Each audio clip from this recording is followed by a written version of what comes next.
Today we will start the new chapter, that is chapter 4, role of the state government, healthcare.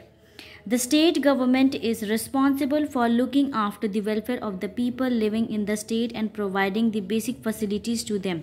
So it is the duty of the state government to look after the welfare of the people who are living in a state and provide them the basic facilities so that they can live peacefully. The people of a state have several needs. So the people of a state, they have different types of needs and requirement, and accordingly the state government make different facilities so that the people who are living in a state, they can live peacefully. The state government prioritize its activities on the basis of need, time and resource available. So how did the state government fulfill the needs of the people of a particular state? It totally depends upon the what actually are the needs of the people, and at what time these needs or these facilities will be provided to the people, and how many resources are available with them. Accordingly they make different types of schemes and provide facilities to the people of a particular state. Next is directive principle of state policy. The Constitution of India has provided certain guidelines for framing laws for the central and the state government. So the Constitution of our India, it provides a proper guidelines so that the they provide the guidelines in order to make laws for the central and state government, and accordingly the central and state government, they perform their duties. These guidelines are called directive principle of state policy. So whatever the guidelines which are present in the Constitution of India in order to frame the laws for the central and state government, these guidelines are known as directive principle of state policy. If followed, they will promote social welfare by improving the social and economic life of the people.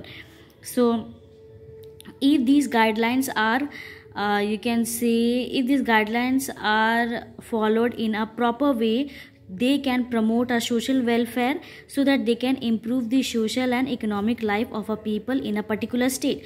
However, the directive principles are only guidelines and are not enforceable. So the directive principle of state policies are only the guidelines, but it is not mandatory for the people to use it. Okay, this means nobody can legally complain if a government does not implement any of the directive principle.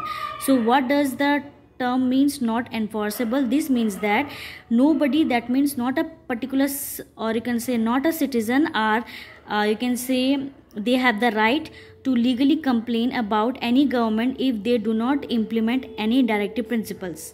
So they are just the guidelines, but these guidelines are totally up to the government whether they wanted to follow or not. At the same time, while making laws, the state should take into account the directive principles. So it is a duty of the central and the state government that while making law, they should, or the state, that means a particular state should look after these guidelines so that they can have a particular path. Some directive principle of state policies are, let us discuss some of the directive principle of state policies which are mentioned in our Indian Constitution. To secure to all its citizens an adequate means of livelihood, that means to give a proper facility so that all the citizens, they have a minimum, or a balanced means of livelihood where they can earn some amount of money and fulfill their needs and requirement. To make all material resources available to the common people. So it is the duty of the government to make, or to provide all the resources so that the common people, they can use it and live their life peacefully and in a very satisfied, and they are satisfied. To ensure that both men and women get equal pay for equal work. So it is the directive principle of state policy that both men and women, they get the equal pay for the work which they are doing. To secure the right to work, education and public assistance to the unemployed, aged and sick, disabled. So it is a duty of the Indian government, whether they are central government or the state government, to provide right to work to all the individual, doesn't matter if they belong to any community, to provide basic education and to provide some facilities to the unemployed person, that means who don't have a particular job, aged person, sick person or disabled person. To provide maternity relief to working women. So if a woman is working in any organization or in any office, she should get you can say maternity leave. That means during their pregnancy they should give a maternity relief so that they can peacefully deliver the baby, and later on after the their maternity leave is over, they can again resume their work.